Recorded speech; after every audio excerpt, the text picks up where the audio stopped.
Today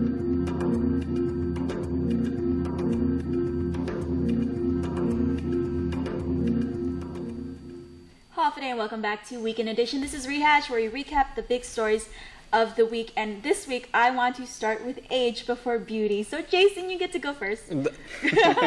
Thank you so much for that. And granted, like I've got a lot more age over probably all three of you and everything like that. But thank you for that. But you know, the sound that everybody heard this week of iPhone users like rejoicing all over the island and probably all over the world was the fact that we pushed a update to the KUAM News mobile app for iPhone. It's got a brand new look. There's a lot of UI polish. There's a lot of performance gains. So the content that you're after, it loads faster. The videos buffer a lot less, and even on slow connections, they don't even buffer at all. Streaming radio works really, really well. We've been working on this for a while, and I know what you're asking right now, everybody. The iPad version is coming out very, very soon. We expect that any day now, and the Android version is going up right after that. So it's only a matter of days. But go and grab the updated iPhone app if you haven't got it now. It's in the App Store. You are going to love it. Get your news first on your mobile device. Absolutely. Okay, give me back my phone. I'm going to play with the app. Don't mind the cracked screen. Age before beauty. So there you go.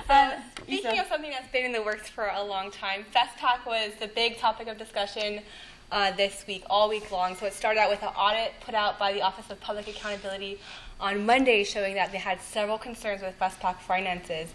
One being that the biggest contract, a $2.2 million contract for the concrete huts, didn't follow Guam procurement law. So that was just one thing. Another big thing was the $1.5 million shortfall. So that was a big topic of discussion in session all week long. They were arguing about it. You know, where's the funding going to come from? Why is this just coming to us now when it's been in the works for over 4 years? And so they finally agreed on Thursday to appropriate $1.3 million to FestPac, and they also included another $1.3 million for overtime for GPD, DPW, and GSD. So that bill was finally added to session floor on Thursday, so we'll see what they have. You know, FestPac is less than 30 days away, so. I'm actually reading that story right now as you talk about it on the iPhone app. Very nice. The Guam Land Use Commission this week, they somewhat approved the proposal for the Paga Bay Marina Resort. This has been clouded in controversy ever since it was introduced and brought before the GLUC a few months ago. This proposal is for 2 towers. I think they were initially proposing 304 residential units, but the GLUC, they denied the density variance request, but and approved the height variance, but at a reduced level. And although they denied the density request, that would be for 304 units. This still allows Guam Wanfang Corporation, who's doing the project, to still build about 239. So it's still high, and it just reduces the level like 30 feet only. The residents have been raising their concern. First they were mad that they didn't get to raise their concerns even more at the meeting. And we spoke with Joanne Brown, who's a lifelong Paga Bay resident. She said she was disgusted. The Orta Chalampago mayor was also upset that they didn't consider the residents' concerns, from like traffic to safety issues to even the environmental impact on the Paga Bay. So they approved it, but Joanne Brown was saying her and a lot of the residents that this is not over yet. They're still going to, I guess, try to do other efforts to try to stop this project. I know they submitted a petition.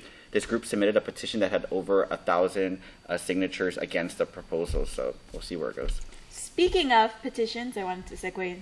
Silent No More is a petition that's circulating right now from a concerned resident, Joe Santos. So basically, Silent No More wants to end the statute of limitations for past child sexual abuse. So if you're watching the news this week, DOE just is launching this curriculum to teach children about good touch versus bad touch, and of course age appropriate, right? And so because of this new curriculum, the AG's office is actually expecting a spike in reported cases. But what good are they all reporting all these cases if maybe the incident happened years back? And so people don't really realize sometimes maybe the abuse happened when the child was 6, doesn't really realize what was going on to maybe they're 12. So this petition ends to end the statute of limitations for child sexual abuse. You can email to Silent No More, that's the number 2, silentnomore@gmail.com, or you can go to the Jutnia Mayor's office or the Sinahanya Mayor's office to sign on board. Again, they're trying to appeal to the Guam legislature to re-energize a past law authored by Vice Speaker B.J. Cruz. Again, Silent No More.